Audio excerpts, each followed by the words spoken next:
2025 is officially here, and with every team at 0-0, we'll tell you how the Denver Broncos, they can headline Super Bowl 60 in Santa Clara. We'll break that down and much more on today's episode, Locked On Broncos.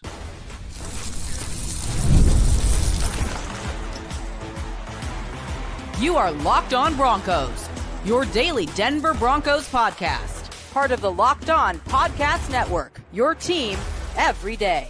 What's happening, Broncos Country? Welcome into another episode of Locked On Broncos, your daily Denver Broncos podcast, part of the Locked On Podcast Network, your team every day. Thank you to all the everydayers out there in Broncos Country. Thanks for making us your first listen for all your Broncos news, content, coverage, analysis, and more that you get objective points of view from, straight to the point, no fluff, no BS. You get that here on the show every single day. I'm Cody Roark, Broncos reporter for Mile High Sports, joined as always by Sayre Bedinger, site expert, predominantlyorange.com, and Broncos Country. We got a lot in store for you here on today's episode of the show. We'll tell you why the Broncos can make a push for Super Bowl 60 here this upcoming season in Bo Nix's second year, and that's because the Broncos, they have the offseason assets to go big this offseason. We'll tell you why Sean Payton gives the Broncos an advantage and an edge to get to the Super Bowl. And we'll also talk about how the Broncos can utilize Bo Nix to get to the big dance here 10 years after they won Super Bowl 50 in Santa Clara, which Super Bowl 60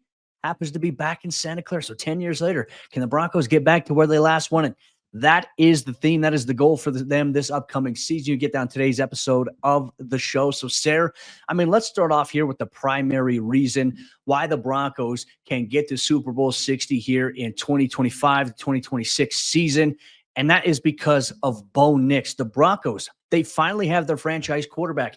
No more carousel. No more going into the offseason wondering, is this the guy? The Broncos found their guy last year in Bo Nix. He clearly proved it. And there's still so much that Bo can do to continue to get better himself that could put the Broncos on the right track. Cody, when's the last time the Denver Broncos went into an offseason knowing like we have a quarterback that we can really build around?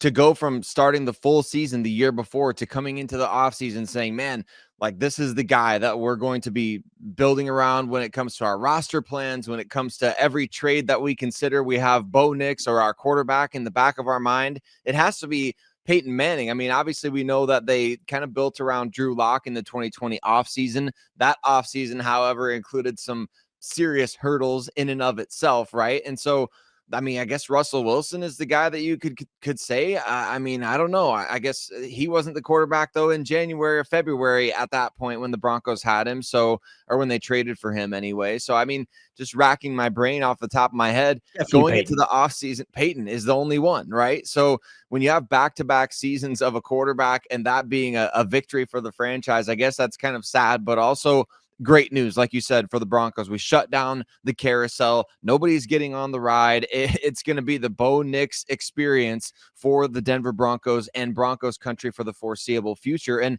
I do believe that he has Super Bowl winning quarterback type of mettle. We saw it this past season. I know a lot of people might argue, you were 1-6 or whatever it was against teams that had a winning record, or you were 1-6 in one-score games and things like that. And man, I just feel like if you watch the Broncos this past season, right, Cody, you feel like Bo Nix has that it factor that can help you win these big games. And the Broncos didn't close out every game, but I don't feel like Bo Nix was necessarily the reason why they lost against some of those great teams, or why they couldn't seal the deal against some of the teams with winning records.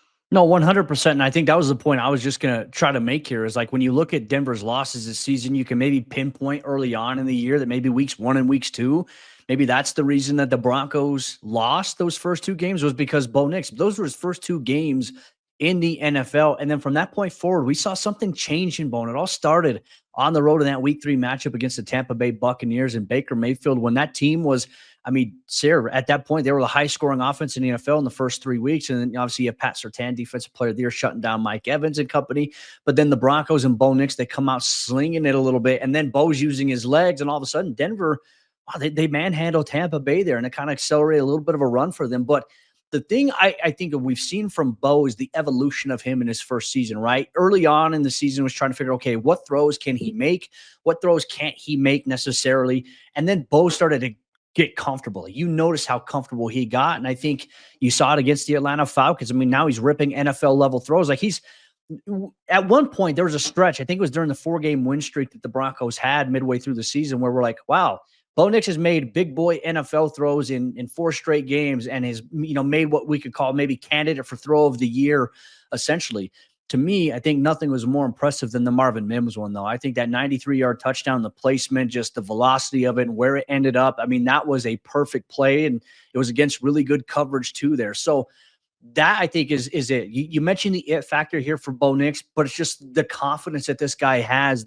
When he's on the field, just you see the competitive spirit from him, and he doesn't get easily rattled. Like, that's the thing I like about Bo, is that it factor. You see the swagger, you see the excitement. When he throws a 93-yard touchdown, he's doing the airplane all the way down the entire field, celebrating with his teammates. But then when there's something that's happening, like he has the 3-interception game against the Colts, it doesn't rattle him. And he comes back and he still finds a way to throw 3 touchdowns in that same regard. He's got the confidence, he's got the swagger, and I think he's got the belief in his teammates too, which I think is the most important thing. These guys have all bought into Bo Nix early on, and I feel like if they didn't have that buy-in in Bo, maybe in some of those games where he struggled, maybe that would have shot Bo's confidence a little bit. But, I mean, they're so confident in Bo, and I think that's going to be a big reason why. And here's the number one thing too, Sayre, and I'm anxious for your thoughts on this one. In Broncos Country, yours as well, as you're watching or listening to the show here, is now the Broncos are in a position to add pieces around Bo here in his second season. I know everyone's watching and they're eyeing, how do you avoid a sophomore slump? Right. And that is going to be something that obviously everybody is wondering, like, how is Bo Nix going to progress? Because we know that progression in the NFL is not always linear. I mean, sometimes you take 2 steps back before you take another step or 2 forward. And I don't think that will necessarily be the case because of Bo Nix mastering the Sean Payton offense.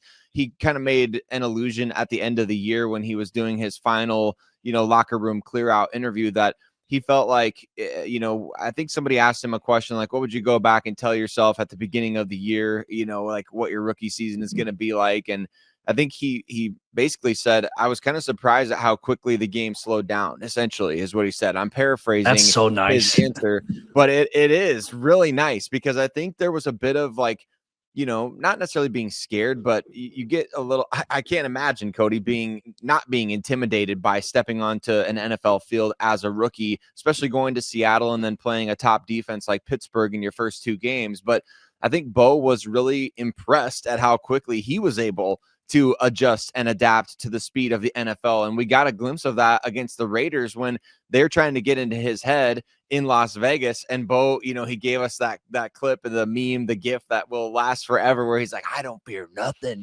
and it's like, dude, this guy's got a little tinge of crazy in there, which is a good kind of crazy, right?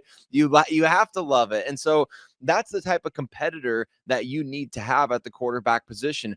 Do we care if Bo Nix is leading the NFL in EPA type stuff or adjusted this, that, and the other? No, we don't really care about that. I was having a great conversation with my brother, as I have a couple of nephews. One is a Chiefs fan, one is a Broncos fan, and we were talking like about the Super Bowl and things like that. And he said, people are asking a really bad question, I feel. And he's like, people are asking, is Jalen Hurts going to be in the all-time great conversation? And I think that's such an unfair question for Hurts, but I think it speaks to the situation with Bo Nix as well. Like, who really cares if you get to that point of like, is he going to be an all-time great quarterback? If you can help your team win and win championships, like, all I care about is that Bo Nix gets one of those pictures where he's holding the Lombardi like Jalen Hurts was in the hallway, where he's got the cigar and the backwards hat and the trophy, as he's sitting on the floor, like a Michael Jordan type thing. That's the stuff that we care about. Like, I could care less about his stats, his advanced stats, EPA, adjusted ADOT. It doesn't matter. I don't care where he's going to rank in the all-time greats. I feel like this guy is a player that can help you win games and win big games at that. The thing that, and I'm going to nitpick here a little bit, I think Jaden Daniels, obviously Offensive Rookie of the Year, hell of a season, deserving of the award. I don't see why people aren't talking about Bo Nix more, because everyone's like, Jaden Daniels had this historic season. Yeah, they made it to the playoffs. So did the Broncos. And look, granted, the Commanders went a little bit further, but Bo Nix had better numbers overall in terms of stats, in terms of overall touchdowns, passing yards. So why is it that Bo Nix's season is kind of getting glossed over? Like Peter Schrager said it at Radio Row that, people, we talk about Bo, if it was for Jaden Daniels' historic season, I'm like, I understand the magnitude of what Jaden was able to do, where he was able to do it. But why is Bo just all of a sudden just getting like the backside treatment, essentially? Because like you look at the numbers, Bo obviously had the better numbers in those aspects that I just mentioned there. To me, it's a little weird, but obviously both those guys very deserving. Congrats to Jaden Daniels. But yeah, I think people should be talking about Bo Nix, and he is going to be a primary reason. I think that the Broncos, if they get to Super Bowl 60, he's going to be a big reason why they do that, especially if they add some pieces around him. But Broncos Country, we're not done yet. Still on today's show, we're going to tell you why Sean Payton gives the Broncos a Super Bowl edge. You're going to get that much more here on today's episode, Locked On Broncos. Today's Locked On Broncos podcast is brought to you by friends over there at FanDuel. And when the game tips off, the NBA action is just getting started. And there's no better place to get in on it than FanDuel, America's #1 sportsbook. You got Nikola Jokic dropping 40 bombs on the Portland Trail Blazers. You also got him nearing an average of triple-double almost every night he plays. And now you got Luka Doncic over there with the Los Angeles Lakers. Well, with FanDuel, you can place live bets throughout the games. And you even if you miss the opening tip-off, where you can maybe place a bet on who scores the first bucket and the method in which they score the bucket, or if you want to bet on a fourth quarter comeback, you can stay in the action with FanDuel. And if you're looking for a bigger payout, you can even combine your live bets into a same-game parlay. And right now, new FanDuel customers can get $150 in bonus bets if your first $5 bet wins. Just visit FanDuel.com to join today. That's FanDuel.com for your shot at $150 in bonus bets. Make every moment more with FanDuel, an official sports betting partner of the NBA. Love him or hate him, Sean Payton is probably going to be one of the biggest reasons why the Denver Broncos win a Super Bowl, especially if it's going to be Super Bowl 60 this coming season. Sean Payton is one of the best head coaches in the NFL and in NFL history, quite frankly. And Cody and I are going to talk about why he's one of the primary reasons why this team can and potentially will win Super Bowl 60 this coming season. Broncos Country, we appreciate you so much for tuning in every single day, however you choose to do so. All you everydayers out there, you know that's your boys, Cody and Sayre. We got you all throughout the course of the offseason. And if you're not already an everyday listener or a first, every single day, go ahead, hit subscribe, get us at the top of your podcast feed and your YouTube algorithm right now. Do that right now. Cody, let's talk about the idea of Sean Payton being one of the biggest reasons why the Broncos, I mean, let's just put it out there. We're saying why they can and will win the Super Bowl this year. I don't think it's out of the realm of possibility. I think initial odds Anything's out possible, there have baby.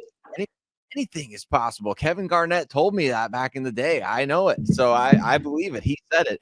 But look, I think Sean gets he gets a ton of negative publicity for some reason. I know he's just kind of he's a little bit brazen, maybe sometimes a little bit crass, and not everybody likes that, especially in the media.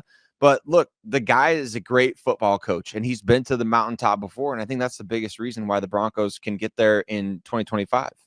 Well, and I think when you look at Denver's storied franchise history, I mean, it is an organization that has always had high expectations and it's had championship ambitions. It was always championship or bust. Like that was the standard. And the Broncos at one point had one of the highest winning percentages in all of pro sports, alongside some of the other top teams there. I know that was during the Peyton Manning reign when obviously Manning was the QB here for Denver, 2 Super Bowls in 4 years in terms of appearances, 1 Super Bowl win in those 4 seasons. And I think that the number one thing that stands out to me about what Sean Payton brings is he's done it, right? He talks the talk, but he's also walked the walk a handful of times. And you've seen him transform it. And I always find it funny, Sayre. You get fans of other teams saying, well, Sean Payton's only won 1 Super Bowl. You know how many coaches would love to win a Super Bowl that have tried their whole entire career and have never done it? They're chasing it, right? You still got coaches chasing it. So I think if you're trying to insult a coach by saying, oh, he's only won 1 Super Bowl, I think that's a pretty cheap insult there. I mean, I would take it. I'd take 1 championship win, if I was coaching. That's the goal. That's the ambition. That's the dream for every player in the National Football League. So Sean's got that expertise. He knows what it takes to get there. And I think when you look at all the players that he has coached that have come out and they've talked about Sean, they say he gets the most out of you.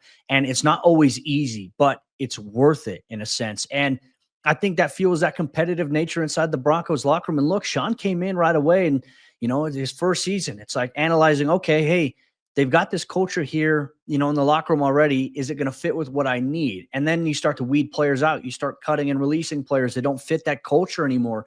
You make changes. And all of a sudden in 2024, we start to see the Sean Payton culture come to fruition, where it's like this young team who everybody has counted out, they don't pay attention to the outside noise. They just come out there and they compete and they ball their tails off at that point. To me, that is a sign that Sean Payton is already working his magic since taking over as the head coach. And now that you have created that culture in that locker room, now you build around that. You've got your quarterback now. And for Sean Payton, it's no longer trying to say like, okay, hey, what are we going to do here? He has a plan in place that he's going to put forth here once free agency hits and once the NFL draft hits. And that's going to get the Broncos there. And the goal was like, Sean's got a lot of confidence here. You have alluded to it several times here where he believed, he said, if we could have beaten the Buffalo Bills, we felt very good about our chances of going into Kansas City and winning there. Sean doesn't believe this team is far off from where he thinks that they can be, but now the stakes rise up a little bit more. And obviously, as the time we're sitting down and recording the show, we now know it's official. The New Orleans Saints have hired Kellen Moore as their next head coach, which now means Sean Payton probably has the all clear to hire Darren Rizzi as the team's next special teams coordinator. That's something that could be coming down the pipe here in the next 48 hours. So we'll keep you posted here on Locked On Broncos. But I think a coach of Sean Payton's expertise who's done it, that means everything. He knows what it takes to get there. And it's just about him being able to get that vision and carry that over so the players understand that. And I think he's done a good job of that so far. He really has. It's all about the details with Sean Payton, isn't it? I mean, and you can tell that because the Broncos have gotten a lot better at the details over the last couple of seasons. I mean, so much better these last 2 years in terms of red zone efficiency, third down efficiency. I mean, you talk about a team that was one of the youngest in the NFL with 90 million in dead cap, which we bring up pretty much once every episode of this show because it's worth noting. I mean, to take a team that was one of the youngest in the NFL with 90 million in dead cap to the playoffs with 10 victories is no small feat, especially when you consider, even if you omit the Kansas City game in week 18, 8 of the 9 other wins are by 9 or more points. And that speaks to coaching because, I mean, a lot of folks in Denver, fans of, the Broncos and people who cover the NFL for a living didn't think this team was going to be any good at all. And then you have people, the same types of people that'll say, well, they did what they were supposed to against bad teams. It's like, well, I thought the Broncos were a bad team. So, I mean, I guess I don't know exactly where the disconnect is happening here. That is the team bad and they did what you're supposed to do. I don't know how you fit that equation together, but to me, Cody, Sean Payton with the details is so much bigger than anybody even realizes. Like to fire Ben Kotwika and hire potentially Darren Rizzi is an emphasis on the details because special teams kind of crippled the team in certain moments last season. And Sean Payton's not going to stand for that. He's not going to tolerate it. And again, not everybody likes that kind of stuff, but if you see an upgrade potentially out there, you go for it. Like we went from talking about and I was excited about this as anybody. You can go back and find episodes of the show where I advocated for Nathaniel Hackett, but we went from talking about excitement over Tugalicious to now having a legitimate top 10 scoring offense in 2 years' time and a top defense as well. Like the details matter to Sean Payton, and he puts, feet to what he says when he starts talking about these things. When you talk about the top 10 scoring offense, and what's crazy about that is that's all without a good run game. That's without a tight end. And these are areas I think that Sean is going to emphasize here. And obviously we talked about the possibilities of them adding a receiver, whether that's free agency, whether that's trading for a Cooper Kupp or a Deebo Samuel. We got episodes here, Locked On Broncos, where we've highlighted the pros and cons of that. If you've missed that, make sure you go check it out wherever you get your podcast for more of that in-depth breakdown of that. But I mean, I also see a comment too from Broncos fans like, well, the Broncos aren't just 1 or 2 pieces away. How many teams, realistically speaking, Sayre, when we look at the NFL, 11 versus 11, how many teams truly are 1 piece away, right? I think that's just an easy talking point. That's like a little bit of a narrative that gets spread out there when the reality is you don't necessarily you need to beefing up certain pieces of your roster. But the idea that one player is just going to be the missing piece that's prohibiting you from getting to the Super Bowl is kind of crazy to think about because it takes so many players. It takes 11 guys on offense, 11 guys on defense, 11 guys on special teams, and good backups in the event your starters get injured. There's not a one piece fits all type of approach here, but it's do you have the right guys in that locker room where you have a culture that has been fostered and created where these guys can step in and they can plug in even if something happens. It doesn't derail your whole season. I think teams that have a good foundation, they thrive in that. Like, for example, even though they got bounced in the playoffs, look at the Detroit Lions. They still finished with the record that they did despite all the major injuries that they had, because I think they have a great culture where they had some guys come in and plug in and play. And unfortunately, it didn't do them, enough in the playoffs, because ultimately it all catches up to you. The war of attrition definitely wears down on you. Like, look at the Washington Commanders. It wasn't just Jaden Daniels that got them to where they were. It was, okay, hey, you have a new head coach in Dan Quinn. You have some pieces around. You add a guy like Bobby Wagner in free agency. Like, it's not just one piece pushed the needle for them. And to be honest with you, I think we can look at the Commanders as a great example. Nobody thought that the Commanders would even sniff the playoffs in 2024, even though they added Dan Quinn, even though they added Jaden Daniels. Nobody had a belief in that. I think a lot of people said, okay, hey, they're going to head in the right direction. They got some nice pieces around them, but they're not going to do much this year. It goes to show that maybe our expectations can be either too high or too low on teams going into it. So that's why I always say, like, hey, the offseason, you're 0-0. Everyone's starting out at a baseline, and now it's like, what do you do to maybe get yourself better, right? For the Broncos case, the one-score games that they've lost this year, can you add pieces, or can you find a way to use that experience to say, okay, hey, we've been in this position before. Now let's flip that to our advantage, to where we're losing these one-score games. Now we're winning these one-score games, and now our record is over double-digit wins here once again. It's more than 10. It might be 11. It might be 12. It might even be 13. When you look at where the Broncos were at, few of those plays were the difference between them winning 10 games, them winning 13 games this season, which would have changed the storyline drastically of this team. So Sean Payton, I think a lot of that, you got to give credit to him and this front office for what they have built here in Denver. And now they have a chance to add onto that even further, which I think should be exciting for everyone in Broncos country. We still have a lot more to discuss here on today's show. Broncos country up next. We'll discuss why the Broncos have the assets this offseason to fill major holes and potentially be big spenders if they want to. Here on today's episode, Locked On Broncos. Today's Locked On Broncos podcast is brought to you by our friends over there at PrizePicks. And football season, it may be over, but basketball is still in full swing, and there's no better way to stay in the game than with PrizePicks, the best place for daily fantasy sports. With PrizePicks, you simply pick more or less on at least 2 player projections, and if you're right, you can win up to 1,000 times your cash. This week, I'm looking at Nikola Jokic for more than 29 points. And the best part, PrizePicks, it's quick, it's easy, and you can set up your lineup in less than 60 seconds. And their fast and secure withdrawals mean that I get my winnings in as little as 15 minutes. Plus, I love some of the weekly promos that they have, like Taco Tuesday, where you get discounted player projections for an even better value. So download the app today and use code LOCKEDONNFL to get $50 instantly after you play your first $5 lineup. That's code LOCKEDONNFL for $50 instantly after you play your first $5 lineup. PrizePicks, run your game. The fourth quarter action of today's episode, Locked On Broncos, is here, and we're highlighting why the Broncos can get to Super Bowl 60 and win it here in 2025. 10 years after the fact they won it in Super Bowl 50 back in Santa Clara. We've highlighted why Bo Nix can be a primary reason there. We've even talked about the edge that Sean Payton has given the Broncos. But now, Sayre, the more important part in Broncos country, Denver's got the assets this offseason to make some big moves that can push the needle a little bit further.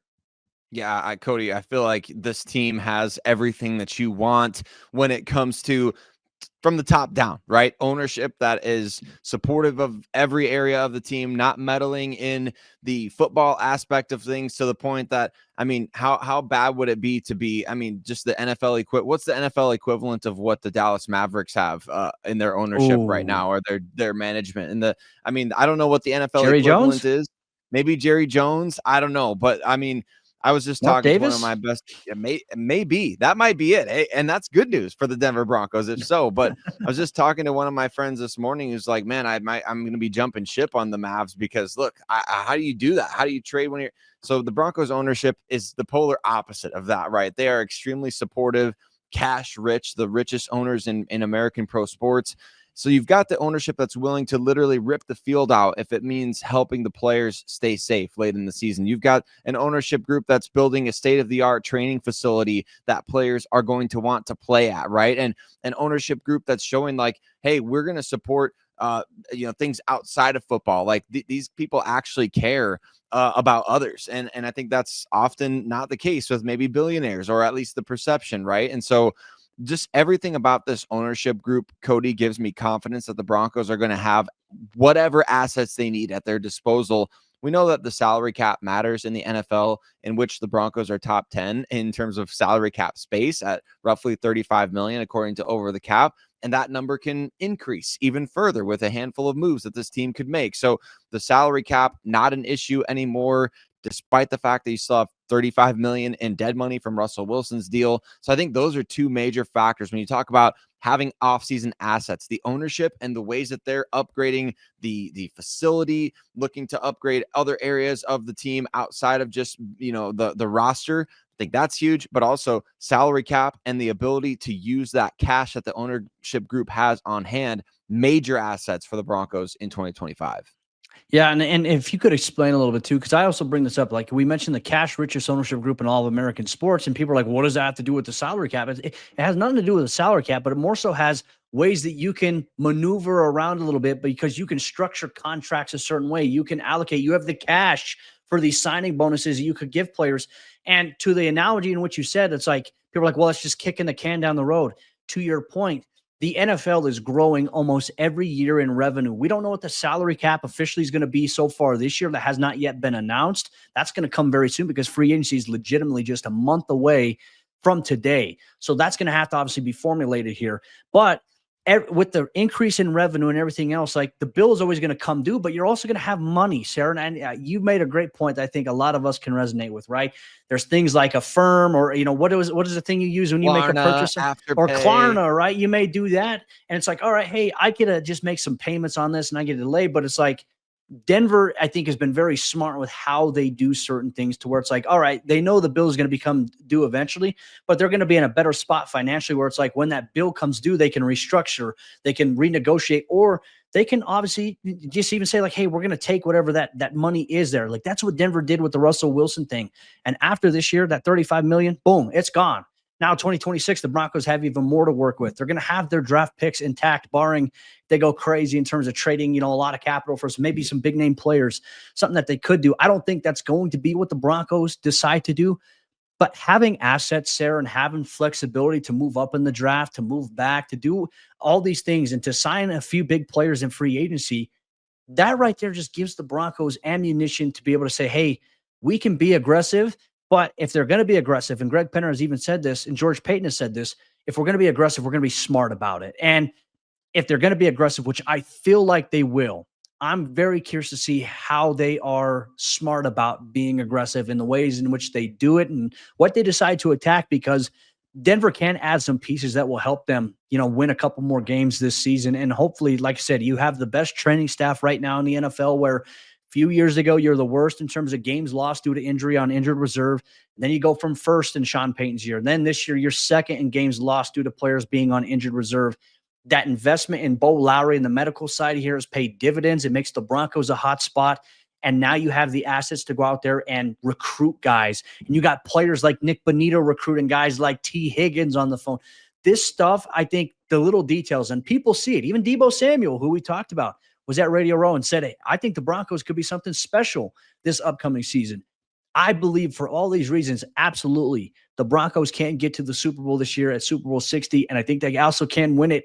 But so much is going to change between like what they do now and what they do in the regular season and how things go. Like there's not just a one-size-fits-all.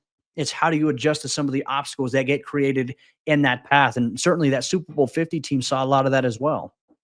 Having a quarterback makes all the difference, doesn't it? I mean, when you talk about the long-term situation at that position being figured out, the Philadelphia Eagles are such a great example. I mean, Howie Roseman built two completely different teams that were Super Bowl contenders within just a handful of years from each other, despite the fact that Carson Wentz turned out to be a bust after signing a big money contract. Like, they were able to recoup some picks from that. And yes, I know that the Eagles have had multiple drafts in recent years where they had multiple first-round picks. But at the same time, they had similar hurdles to overcome in terms of the salary cap percentage that was being occupied by a guy who was no longer there in Carson Wentz. And how did they overcome that? Well, by kicking the can down the road with a lot of their best players that they wanted to keep around, foundational guys. Did they trade a number of players who were part of that previous 2017 Super Bowl run? Absolutely, they did. They got rid of a lot of those guys and moved on from a lot of them. But there's a reason why Fletcher Cox was there for so long. Jason Kelsey, Brandon Graham, all these different players that you can look at who are basically lifelong Eagles, because I think Sean Payton and the Saints setting the example of these void years they are adding to the contract. What happens? Let's say you buy a Broncos jersey, right? It's $120 on Fanatics. You do Klarna on that. That means that you're paying what, $30 per situation. When you buy the jersey, you have $150 in your account. So $30 comes out. The next time the next $30 installment comes out, you got paid by your job. So now you have $3,000 in your account or whatever it may be. And the next time it comes out, you had even more money. So like that's how the void years work. It's like it's the same recurring payment, and yet you keep on getting paid. Your bank account keeps getting bigger. That's how the NFL salary cap is working. The cap keeps going up and up and up and up, which means these void years that you're adding to the contract, they take up less percentage of the salary cap pie, allowing you to keep guys on your roster longer and kick the can down the road with other players and just kind of keep repeating that process. So sounds easier than it probably is, Cody, in all reality, but a lot of players are amenable to this, and it's one of the only ways you're seeing teams keep continuity on their rosters in the NFL. And that's so important, I think, in today's NFL. You have a consistent rate of high roster turnover. It's hard to establish a culture. It's hard to establish rhythm and consistency. And I think you see some teams that have some really good players that they have this constant rate of turnover, and yet they're still struggling. I think the Jacksonville Jaguars are a great example of that right now when you look at it in the NFL. So the road to get to Super Bowl 60 for the Broncos isn't going to be easy. We know who they're going to play. We don't know when the NFL schedule is going to be officially released yet, but we know the Broncos, they're going to play the Raiders, the Chargers, and the Chiefs twice in 2025. And because they finished in third place, the Broncos, they'll host Joe Burrow and the Cincinnati Bengals and the Green Bay Packers. So two really good quarterbacks and two really good teams there who finished third place in the AFC North and NFC North respectively. And then the Broncos, they'll visit the New York Jets this upcoming season, and then they will also face the AFC South, the AFC. So Denver will host the Jaguars, the Titans, the Cowboys, the Giants, but they'll also travel to play the Texans, the Colts, the Super Bowl champion Philadelphia Eagles, and the Washington Commanders. So that's going to be, the road there is not going to be easy. But you know what? I think this is a season, this is a schedule where the Broncos, they can go out there and they can prove a lot of naysayers wrong. And I'm excited for it. We got a lot to cover out through the entire offseason. Free agencies coming up. The Scouting Combine is coming up. We got you covered every step of the way here. Locked on Broncos for all your Broncos news, content coverage, analysis, and more. We'll see if there's any headway on some potential coaching moves here by Sean Payton. Could Darren Rizzi be heading here to the Denver Broncos? It's something that could be coming very, very soon. We'll have you updated here on Locked On Broncos. For all you everydayers out there, that's what you can expect this week here on the show. We'll see you tomorrow for a brand new episode, Locked On Broncos.